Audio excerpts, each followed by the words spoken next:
transferred from IUEA because Kamocha was much nearer to my workplace, Firebase, which used to be here. I also did a short course in leadership for 21st century at Harvard. I'm currently enrolled at the Southern New Hampshire University for further studies. I've had to put both my studies at Cavendish and SNHU on a hold according to, on account of my busy schedule and the ongoing persecution. But God willing and time permitting, I hope to complete those courses at the right time.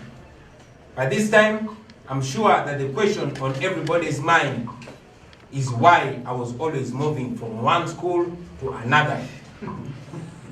Well, I have told this story many times, but let me repeat it right here.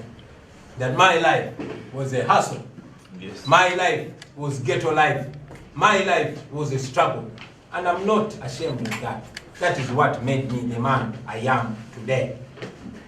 My father had more than 30 biological children and many other dependents. And this put a lot of pressure on his finances. Actually, apart from the fact that my father considered me very brilliant, one of the reasons why he was desperate to see me skip classes and finish school was to avoid the cost of school fees. That is why it was good for him financially when I skipped classes. My mother too, in my formative years, was not doing so well, and yet she had 10 biological children and other dependents to look after, all by herself. So I found that I had to move from school to school because of school fees problems. Some well-to-do Ugandans may not understand this, but I'm sure the poor people, the ghetto people understand this kind of life. And I'm a real product of ghetto life. I am proud of this history because my greatest motivation is that. And I want to change the lives of these people because I understand their hustle. Finally, ladies and gentlemen, fighting a dictator is no simple task. You lose friends, you are stabbed in the back, you are persecuted, you are prosecuted, you are slandered, you are maligned, you are embarrassed, you are threatened, you are attacked from every corner. And yes, by every Tom, Dick, and Harry. While you are fighting for the oppressed, the dictator uses the oppressed people to oppress you. While you are still dealing with one thing, the regime brings another. While you conclude one battle, the regime is already manufacturing 10 more battles for you. And if you're not careful, you can easily faint and give up. But you must persevere, brothers and sisters. You must keep your focus. You must not lose your head. You must be tough.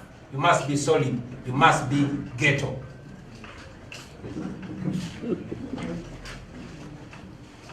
You must know that out there are millions of people that look up to you, that you must keep confident.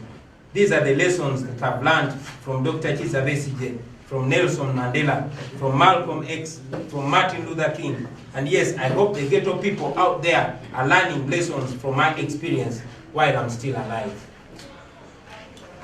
Dictators, ladies and gentlemen, have no shame. Their tools too have no shame. My wife and I have been left in so much wonder, seeing some of the people who are very close to us, people who we helped so much, and yes, those who helped us, turning around to do unbelievable things against us. We sometimes watch in utter shock some of the people who were previously closest to us saying unbelievable things about us. We have come to learn the kind of person we took on, and yes, we've come to learn the kind of responsibility and duty we took on. But I encourage you, comrades, to brace yourselves for even more heartbreaks. That is the cost of fighting for freedom. But you know we shall win, because we have no option but to win. Now, regarding the Electoral Commission, the Uganda National Examination Board, and other state institutions, I'm aware that several lawyers and public individuals have written asking for information regarding the academic papers of President Museveni, his wife, and several other NRM ministers. You have already taken much longer to respond to their request. than the time it took to release my academic papers. I am challenging you to release them with the same urgency, since you claim to be acting independently and within the law. Ugandans want to be sure if indeed President Museveni has the qualifications that he claims to have, that he was born when he claims to have been born. And yes, they want to be sure if he's really a Ugandan. This is a debate that has taken so many years and it needs to be concluded. Thank you, ladies and gentlemen. No Zungu, Narondu Komeza. Now, before I go to Uganda, I want to reassert it that I'm proud to be able to answer the questions why I went to different schools for different terms or different years. And maybe I'll use this opportunity to send out a message to all the people out there, especially the poor, the struggling young men and women who are living in the conditions that I've lived in. Don't be ashamed of yourself. It is okay. It is okay to hustle.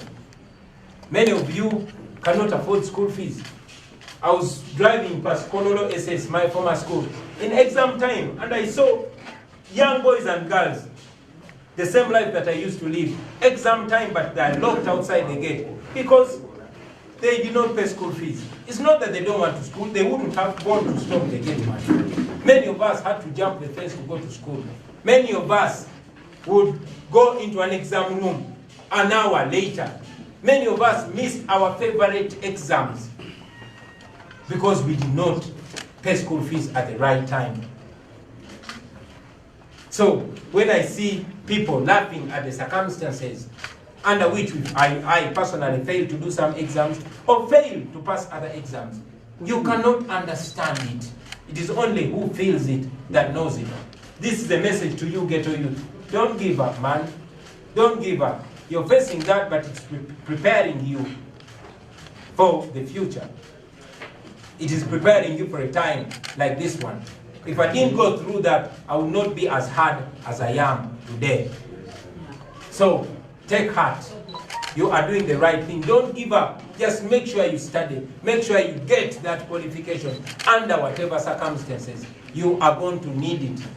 I've said it before and I say it again that the world is not looking for a man who can explain why he did not do something. The world is looking for a man that did something, no matter how you did it. So, if you see anybody doubting you, anybody trying to beat you down, point at me as an example. Katika ngende mu Luganda. Ndogere?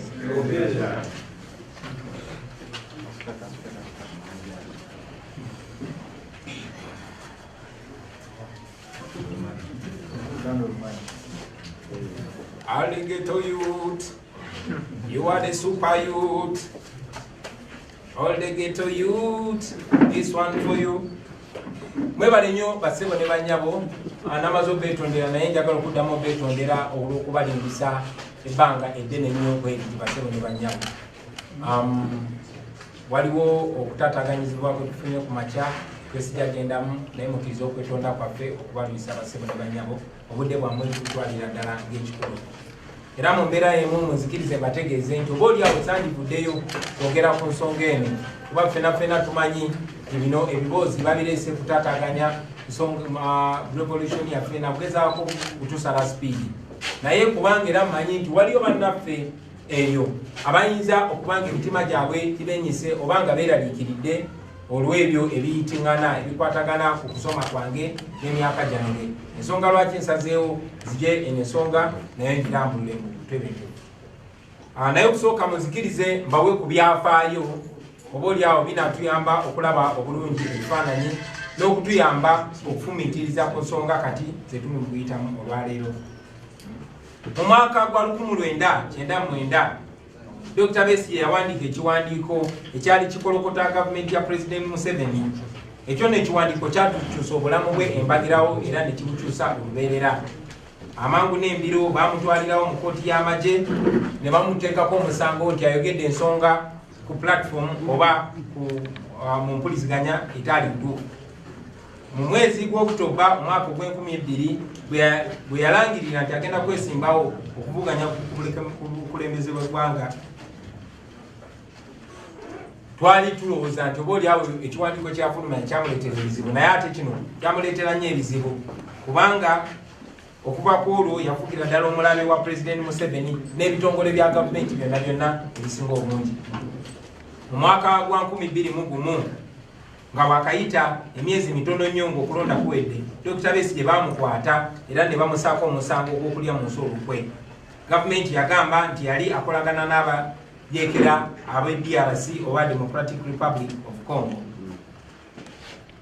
Olwali okuteebwa okwewerera n'okutiisibwatiisibwa okwali kuteekeddwa ku bulamu bwe kwali kungi, yalina okudduka mu ggwanga n'agenda mu buwaŋŋanguse eyo gye yamala emyaka 4.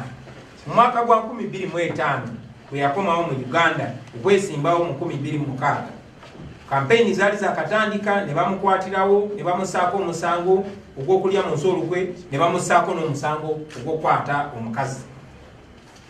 Bwe baali bamusaako omusango ogw'okulyamu olukwe, bagamba nti yali akolagana n'abayeekera ba PRA era ne bagamba nti yali akolagana n'abayeekera ba KONI. Ku nsonga z'okukwata omukazi, gavumenti yagamba nti mu mwaka gwa 1997 emyaka 9 egyali gyayise, bagamba nti Dr. Besigye yali akutte muwala w'omu ku mikwano gye gwe bayitanga Joanita Kyakuwa. Wayitawo emyaka mingi, ekooti enkulu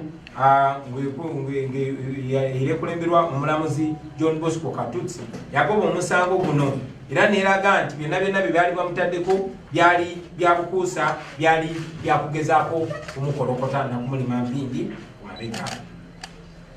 Kirajjukirwa nti musango ogwo gwe bateeka ku Dr. Besigye ogw'okukwata omukazi eyali amwozesa kati akulira akakiiko k'ebyokulonda omulamuzi Justice Simon Yabakama Mujeni. Jeno Kayihura yali nnyo musango ogwo, n'olwaleero Commissioner General akulira ekitongole ekisoloza emisolo Mwami Musinguzi Lujoki nabo bazanya paati y'amaanyi mu muzannyo ogwo gwe baali basibye ku Dr. Besigye. Mu 16 omwezi gw'11 omwaka 2005 Dr. Besigye ne banne bwe baali basibiddwako emisango egyo baatwalibwa mu kkooti enkulu okweyimirirwa.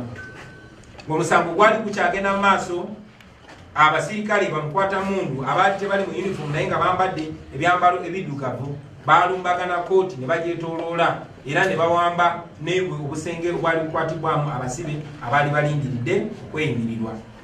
Era oluvannyuma lwa byonna okweyimirirwa kwalemesebwa kubanga abasirikale bayingira mu ofiisi zonna ne bazikyankalanya abo baali bayita ba Black Mamba, era abasibe bamaliriza nga baziddwayo mu kkomera.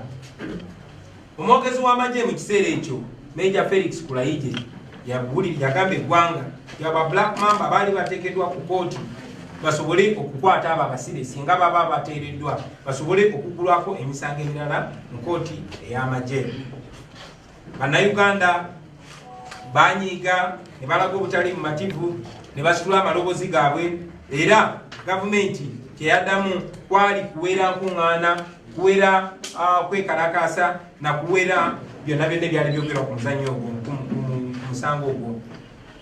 Mwami James Nsababutuulo nga yali minisita w'ebyempuliziganya mu biseera ebyo yawera okwogera ku rediyo ku musango ogwo, era n'alabula nti rediyo oba TV obw'empuliziganya yonna eneesangibwa ng'eyogera ku nsonga eyo yali egenda kugibwako layisinsi yaayo.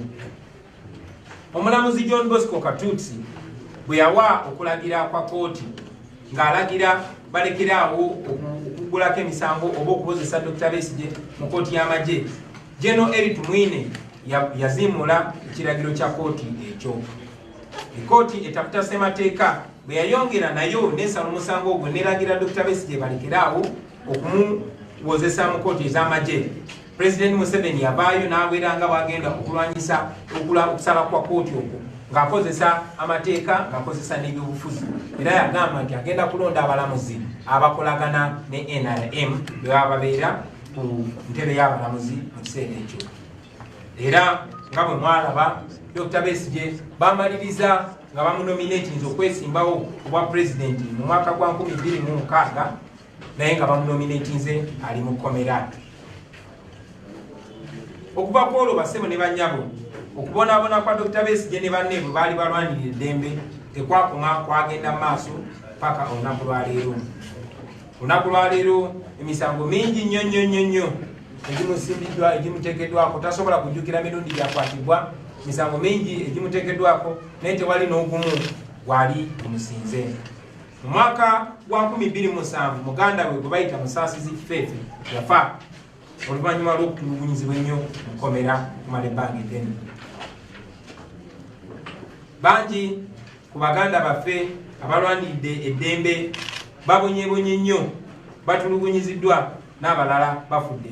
Era naffe wano tujjukira mwami w'omu ku mumyuka wa President wa National Unity Platform, omwami Roxanne Zedriga, bawa deputy waffe Dina Zedriga naye yabuzibwawo era kati emyaka 20 taddangamu kulabika.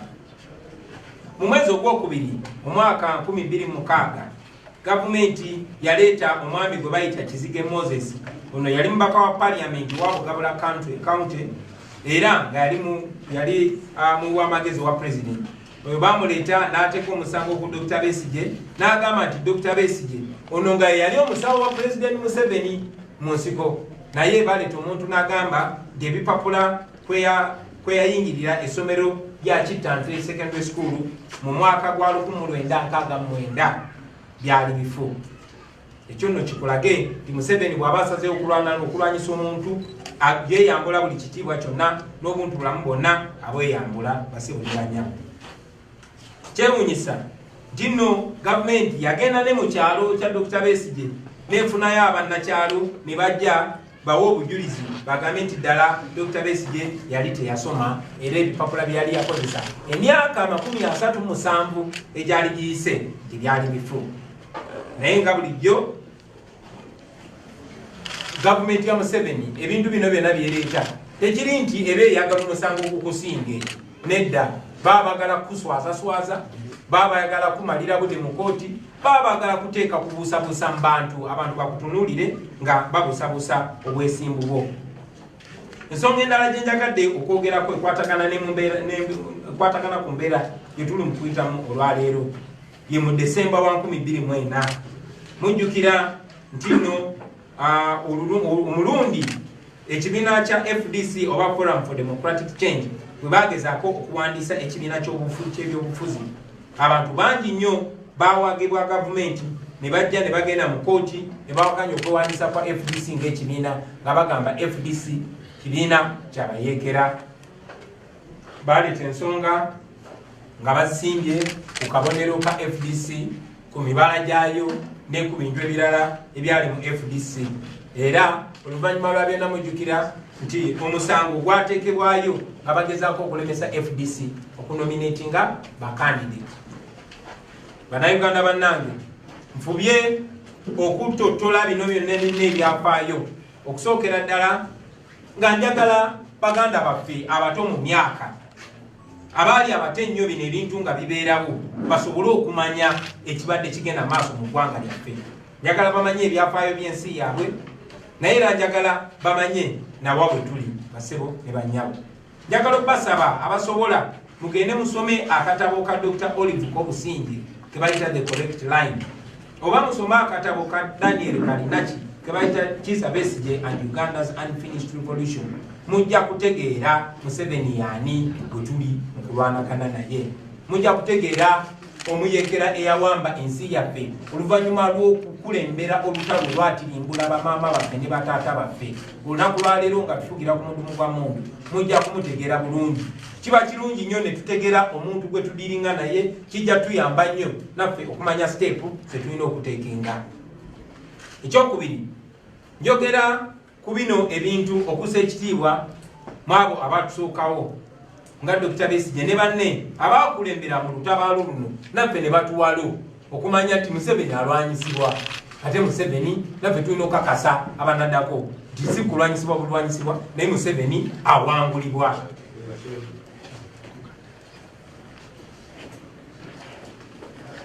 ekyokusatu era ekisembayo njogera ku byafaayo bino nga njagala baganda abaffe bonna bamanye nti nno okusoomozebwa nze ng'omuntu gwe mbadde mpitamu okuva olunaku lwe nayatula nti ngenda kwesimbawo mu 2021 si bipya.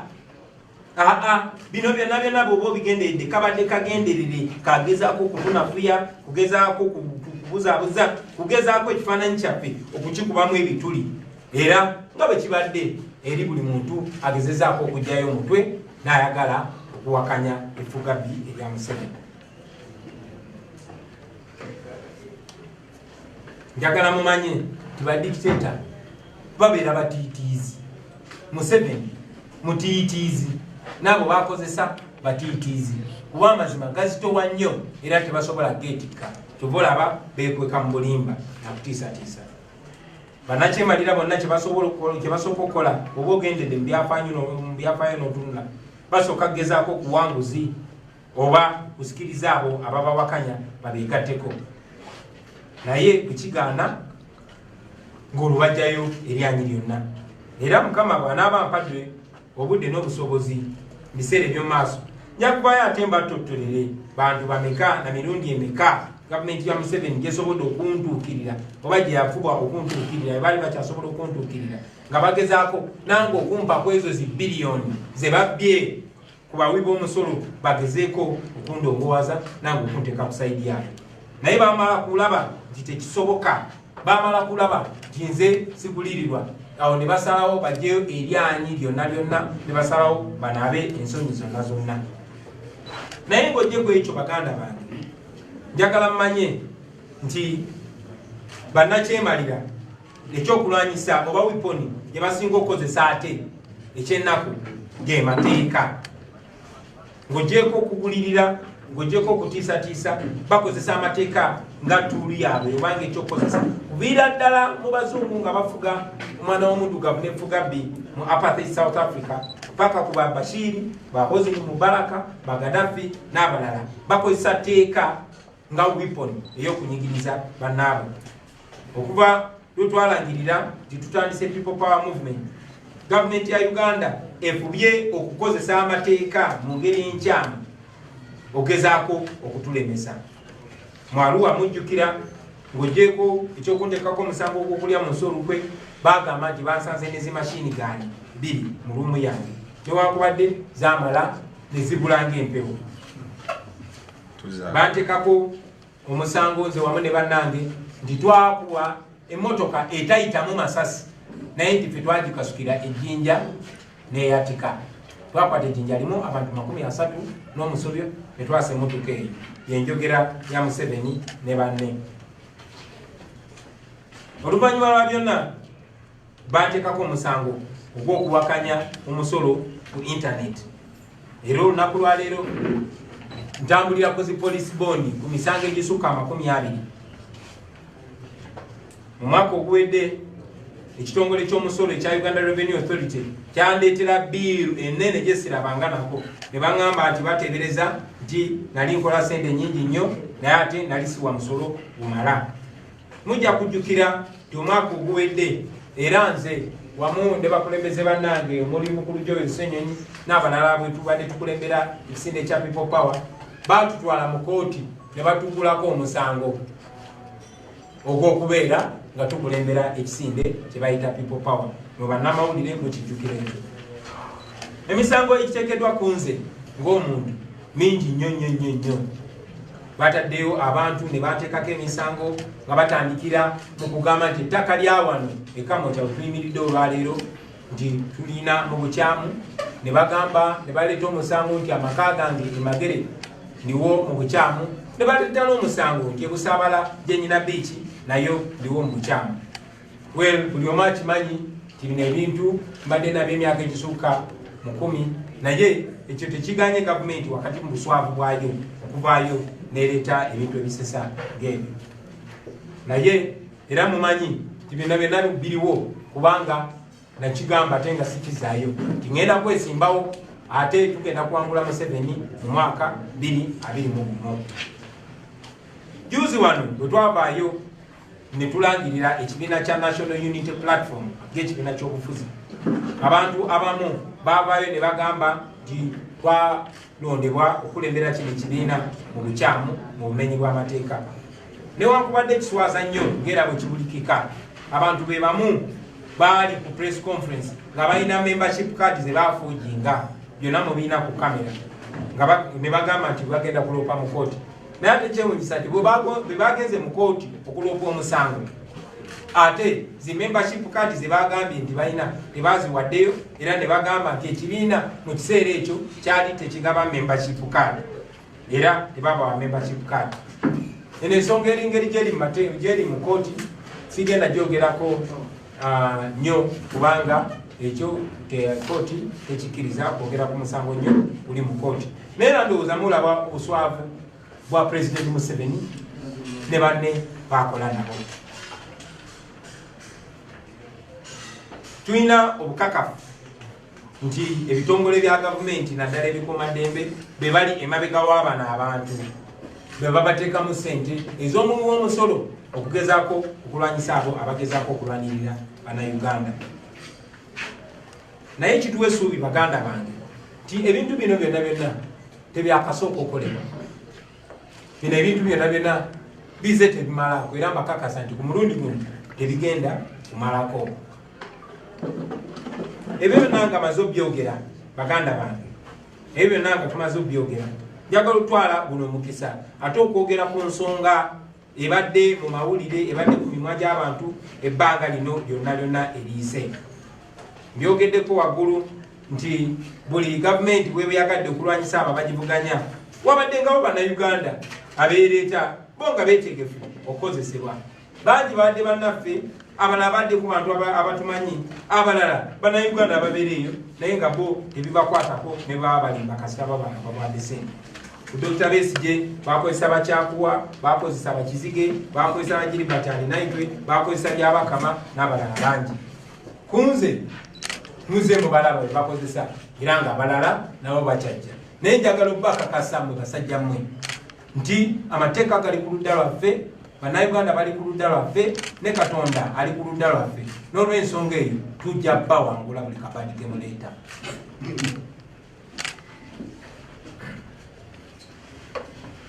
Bwe nasooka okwesimbawo mu Kyaddondo mujjukira bangi nnyo bagezaako okutulwanyisa nga batukubamu ebitu, naye kyabakola bubi nti tebamalako. Kati olunaku lwaleero bazze nga bawakanya buyigirize bwange, nga bawakanya n'ebirala ebyo. So njagala kino poze nakyo okiteeka mu butongole nti bannange mu ggwanga eritambula obulungi, mu ggwanga erikulembera obulungi, abakulembeze balina okuteekebwa okubibwamu ttooki. Abakulembeze balina okubibwamu ttooki. Tewali mukulembeze alina kugamba nti talina kubuulirizibwako. Nange kennyini buli mukulembeze alina okubibwamu ttooki, buli mukulembeze alina okubuulirizibwako. Naye ngera bwe nze mbannyonnyola bw'ogoberera bino ebya Museveni, kuno si kubuuliriza. Kuno kugezaako kunafuya, kuno kugezaako kulima mpindi ku mabega. Obulamu bwange bwonna nga mmwe bannanga basinga abamanyi, obulamu bwange businga mbuliibinze mu maaso gammwe nga mundaba, mbuliibinze mu kamera. Tewali kintu kyonna kyonna kikwata ku nze kyesoogeddeeko mu lwatu, obutali mulundi gumu, ekitali mirundi ebiri, ekitali mirundi esatu. Naye olwa okusaba kw'abangi n'olw'okwagala mbinyongera ate nkikube mu ttooki, nyongere mbiteeke mu musana, sazeewo olwaleero nateera mbeeyo mbiteekewo straight. Era ensonga ze zino wammanga. Ensonga esooka, nze Kyagulanyi Ssentamu nazaalibwa nga 12 omwezi ogwokubiri omwaka 1982. Banzaalira Nkozi. Mukulu wange ali awo gwe bayita Julius Walakira, ng'ono gwe nzirako, nga maama y'omu ne taata y'omu, bamuzaalanga 23 omwezi ogw'ekkumi omwaka 1979. At least bw'oba ogendedde weewandiko byonna byonna ebiri official ebibye. So tewali ngeri osobola kuŋŋamba nti ate nze banzaala nga 12 ogwokubiri 1980 ng'ate omuntu gwenzirako ng'omukyala y'omu ye yatuzaala nga ye bamuzaala emyezi 4 egyali giyiseewo. So omukazi tasobola kufuna lubuto mu myezi infact 3 n'ekitundu, tasobola kuzaala leero ne wayitawo emyezi 3 n'ekitundu n'azaala omwana omulala. Natandika okusoma mu 1986 era nga nasomera mu St. Maria Goretti Nursery School e Kamwokya. Ero essomero lyabeeranga mu Kifumbira wali ne kati liri awo mabega wa kino kizimbe, era musobola oddiraba mwenna abasebo ne banyama. Nasoma P2 nasoma P1 mu City Primary School, kati baliyita Aya Primary School, liri awo Kamwokya waggulu, era P1 nagisoma mu 1987. P2 nagisomera Kanoni Umeya Primary School 1988. Eyo no gye nayigira n'okusoma essaala z'abasiraamu, temunsanga ne mumpita omusiraamu, nasomerayo busomezi. P3 nagisomera Kasaka Primary School ewaffe Gomba mu 1989. P4 ne P5 nagisomera Kanoni Catholic School mu 1990. Eyo no nasomerayo kuva mu 9 paka mu 91, P4 ne P5. P6 nagisomera St. Aloysius Primary School e Bukalaji mu 1992.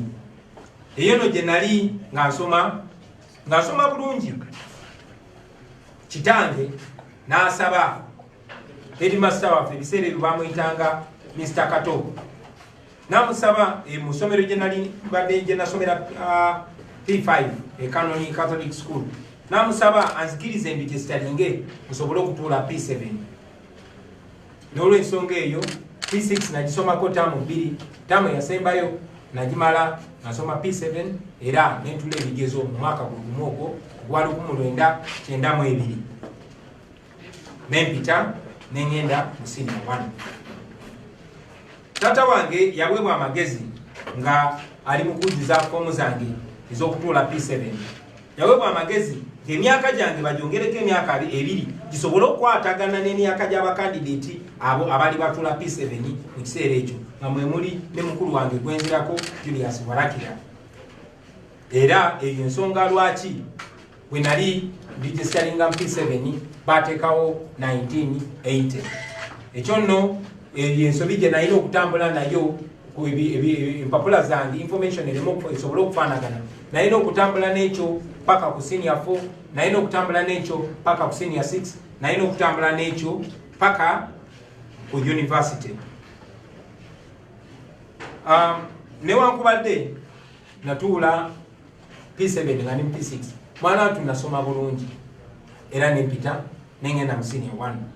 Naye ngera bwe mbanyonyodde ti nalina okontinuinga, nalina okugenda maaso n'eyo mistake yali ekoleddwa ku mpapula zange paka emyaka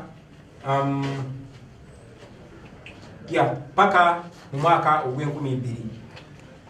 So kino njagadde mukibajukize nti taata wange omugenzi kati JW Sentamu emyaka 9 egiyise mu mwaka gwa 2010 ayina interview gye yakola era nga video recording eyo gyeri ng'annyonnyola engeri bino byonna gye byali bikoleddwa. Oyo yali kitange omugenzi JW Sentamu. Eyo video eri available era tujja gibawaako. Ensonga y'emu, omu ku bakulu bange Eliyawe waliwo interview gye yakola emyaka 14 egiyise mu 2007 era n'akinnyonnyola bulungi nga bwe nasobola okutuula P7 nga ni P6. Era n'omu ku bakulu bange Nyanzi mu 2008 waliwo interview gye nalabye era nga naye yali akyogerako. N'olw'ensonga eyo eno ensonga si mpya, eno ensonga tezze lunaku lwa leero.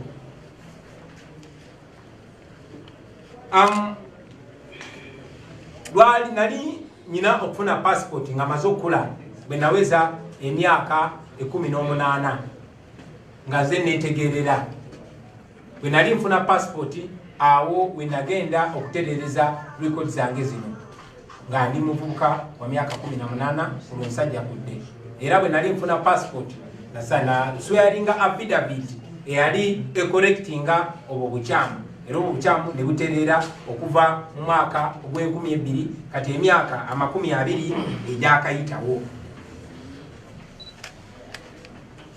Nalabye abantu abamu ku social media nga bagamba tinakyusa emyaka gyange we nabadde ngenda kwesimbawo wano mu 2017. Njagala obasaba mugende munoonyereze bulungi nnyo sente ze babasasula okutulimirira muzikozese bulungi, mukole research, muleme kola nsobi ate zigenda baswaza mu maaso g'abantu. Ekikwatagana n'amanya gange nakyo nja kyogerako.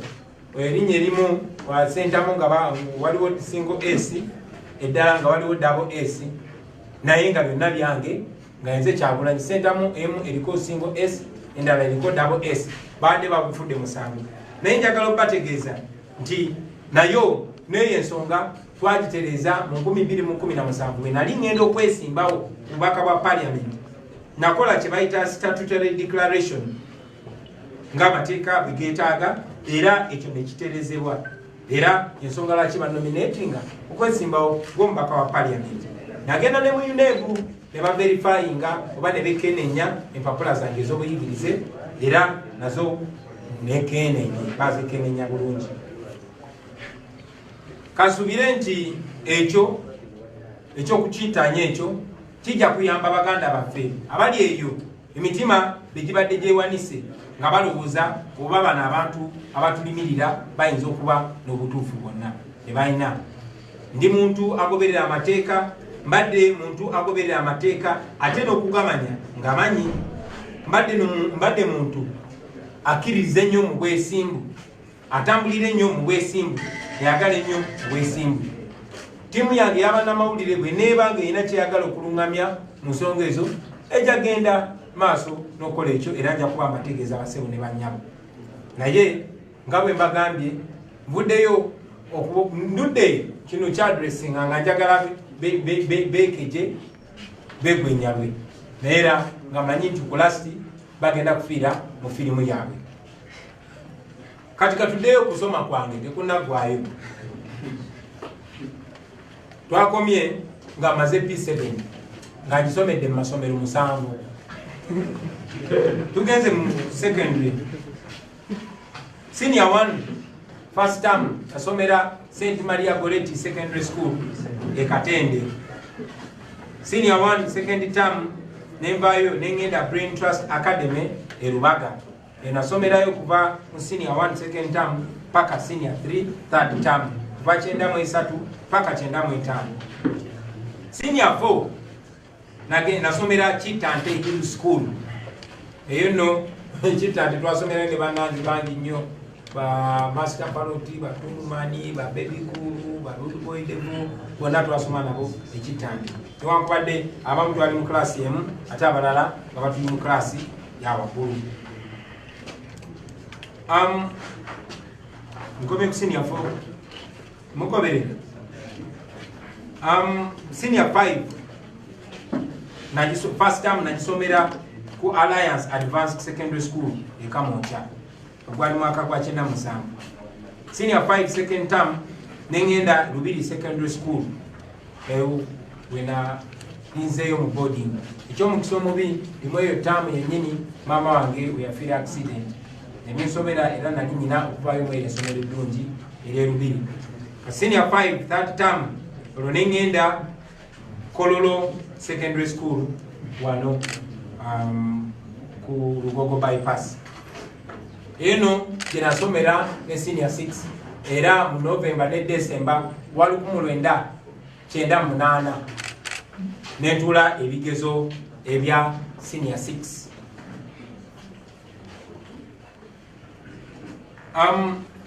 Bwenavaawo naweebwa ekifo e Makerere University era ngaawo nali mpeereddwa ekifo okugenda okusoma degree Bachelor of Arts in Social Sciences mu 1999.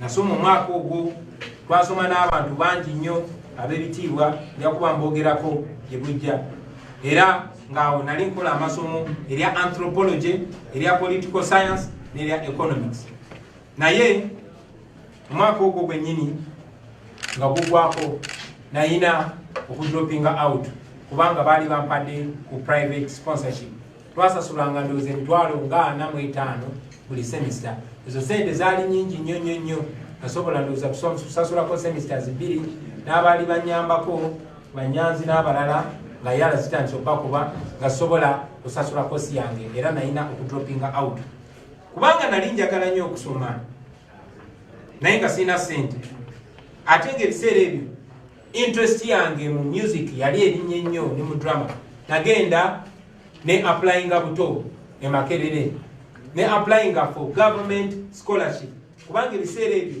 nali mu kunoonyereza kwange bangambye nti ku department ya music dance and drama waliwo abajja direct naye ate waliwo n'abalala ng'ogenda n'okola practical exams nagenda nekola practical exams era nempita era bwe nayita bampa ekifo ku government scholarship Makerere University mu mwaka ogw'e2012 era nensoma ne bantikira mu mwaka ogw'e2023 e Makerere University ne diploma ya music dance and drama kati awo nezira ku street neto nesoka nekubayo emyaka gyange nga 13-14 nga nsoma bya ku street tunaba tutuza okubanyonyola ku buyigirize bwange bw'oku street ja kubanyonyola banyonyole n'ensonga lwaki abamu bampita fada abamu bampita generali naye eyo street education nga bamaze okuyitawo akabanga mpozi n'ekirala kinsanyusa nti okusoma kwange kuno kwonna nakusomera mu light era abantu bangi nnyo be nasomanga nabo mikwano gyange bangi bandabo olwaleero era nina essuubi nti bangi nnyo be nasoma nabo ate nga mulimu ne ba public figures bangi kakasa tibajja kuvaayo nabo bawa obujulizi ku bino byenjogerako nga bikakase ti byonna byenjogera bituufu naye nanga bwe mumanyi baganda bange ti oluvannyuma lwa byonna nga mumaze okutuwagira naffe twesobola kati nga ne sente z'okusasula tuition tekyali kizibu naddayo ku ssomero mu mwezi gwa August 2016 nagenda nensaba ekifo era ne bampa okusoma degree yange endala ey'omumateeka ne bayita LLB mu university gye bayita International University of East Africa e Kansanga wayitawo emyezi mitono Cavendish University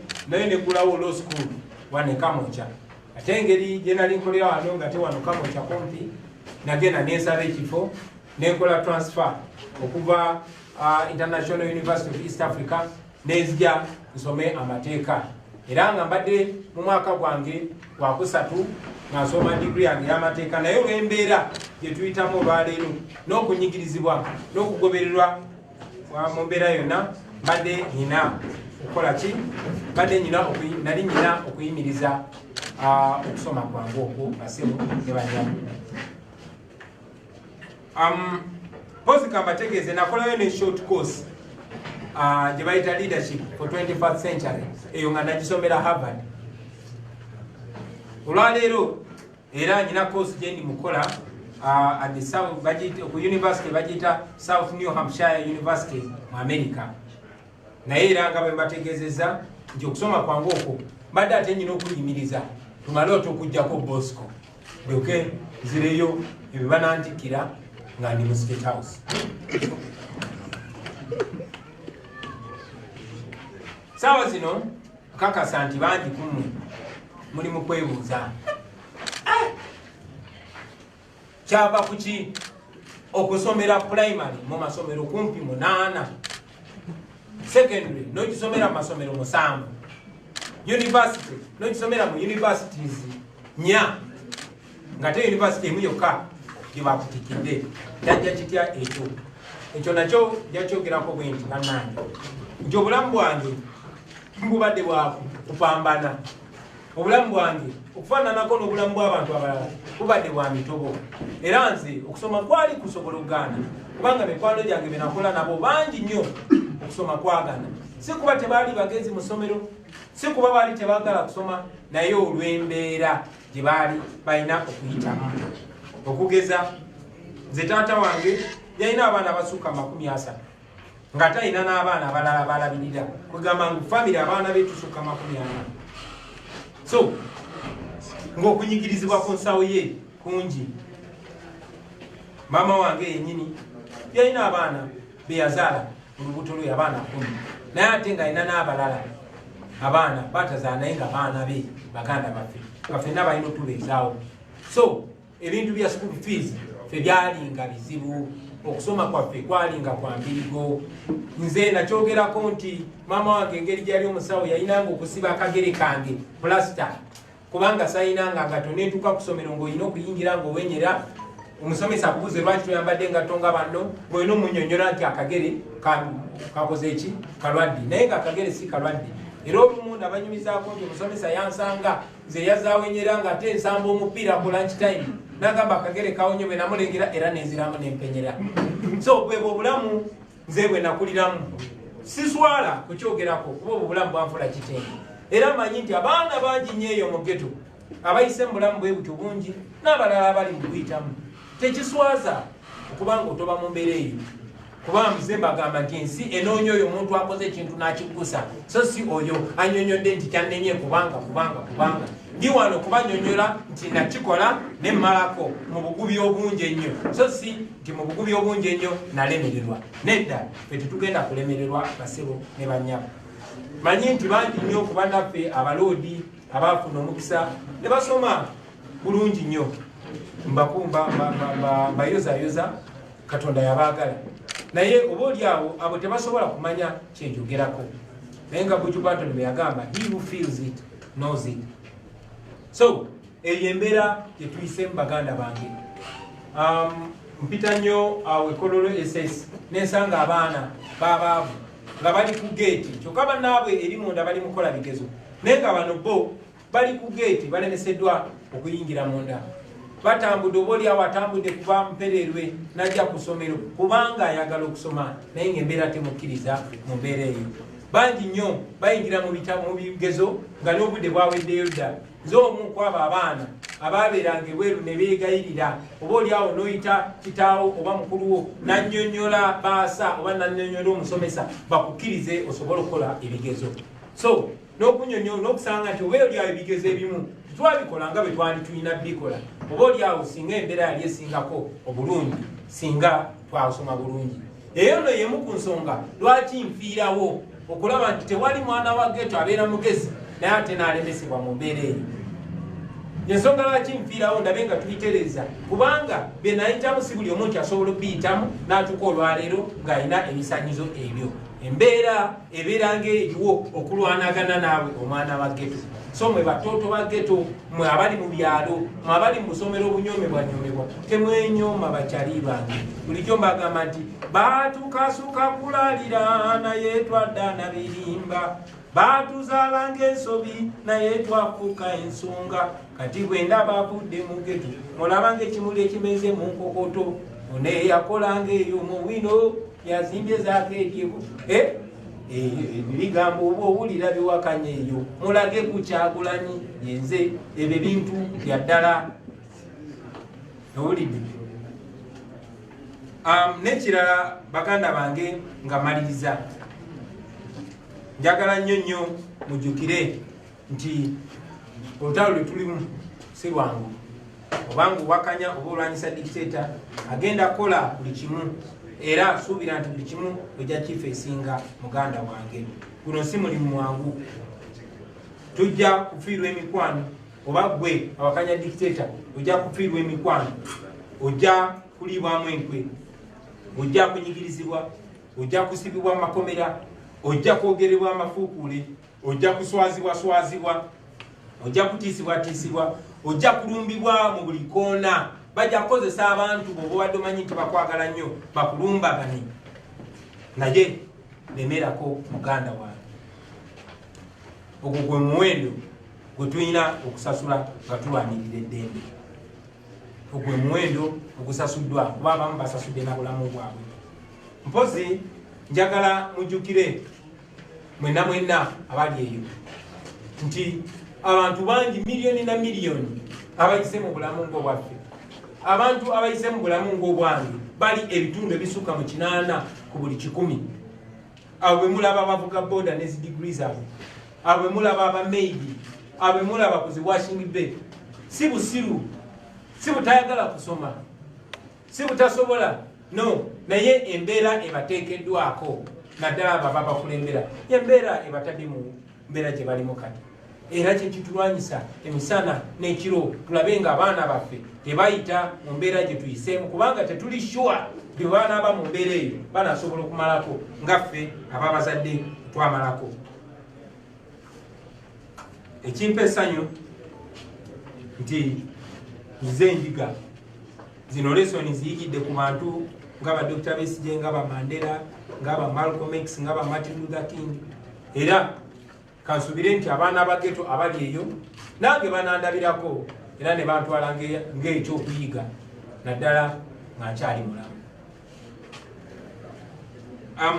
Njagala kumaliriza baganda bange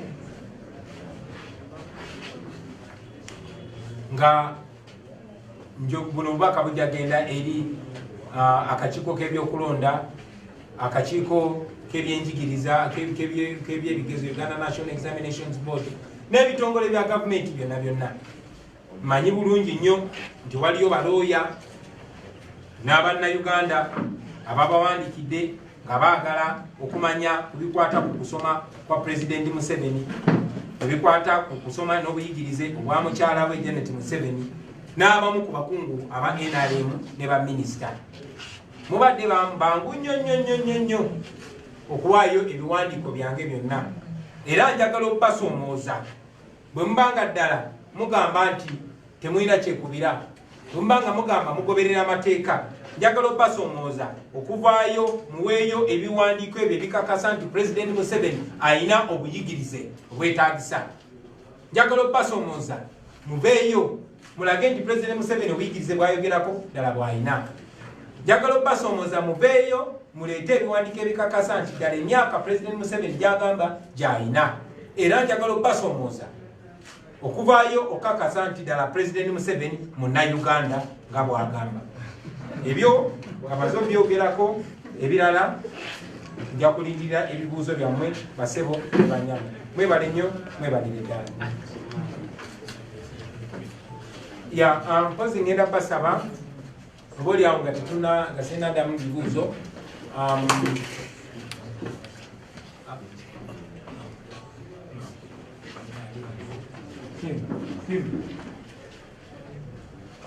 Bwe tumaliriza ndowooza kantwale ebibuuzo byammwe, male okuddamu ebibuuzo byammwe.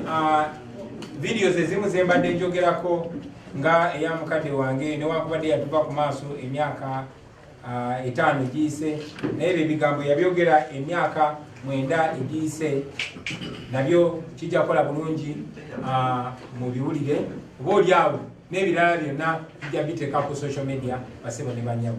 Bw'ati tewali bibuuzo sobola ogenda.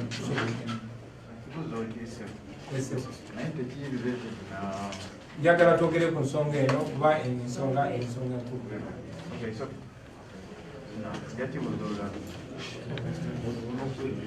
Mulabika nga batalina kibuuzo kyonna. Munyonyose. Mwebali nnyo, mwebalire ddala. Kambasabe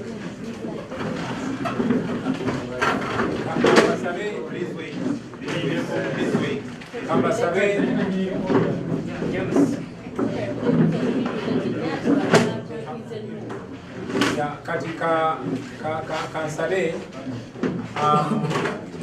waliwo video gye twabadde timu yaffe gye badde yagala okulaga abannamawulire.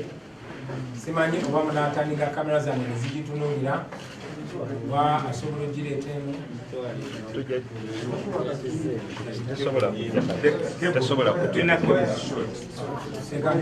Ngenda basaba there's a screen right behind you, friends.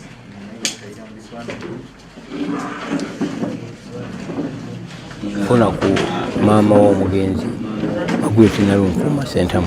Omwana oyo yali mukalabakalaba yateganya nnyo mu bigambo byakwabula nti ate aluddewo nga talina yavula oba okutambula.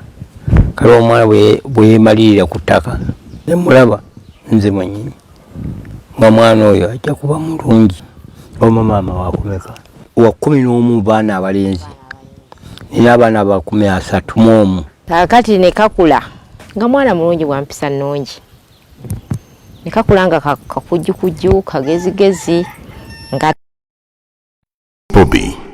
Robert yazaalibwa ng'omwana nga mufuna ku maama w'omugenzi Magweti Nalunkuuma Sentamu. Omwana oyo yali mukalabakalaba yateganya nnyo mu bigambo byakwabula nti ate aluddewo nga talina yavula oba okutambula. Kale omwana bwe yeemalirira ku ttaka ne mulaba nze mwennyini nga mwana oyo ajja kuba mulungi. Oma maama wakumeka? Wa 11 baana abalenzi, nina abaana aba 31. Kakati ne kakula nga mwana mulungi wa mpisa nnungi, ne kakula nga kakujjukujju kagezigezi nga ate katwagala. Mu myaka mwana nga awezezza emyaka nga 15 Katonda we yatwalira maama we. Katonda atusase ne tumukuza ne tumutwala ku ssomero Kanoniawo ku Roman Catholic Church Primary School.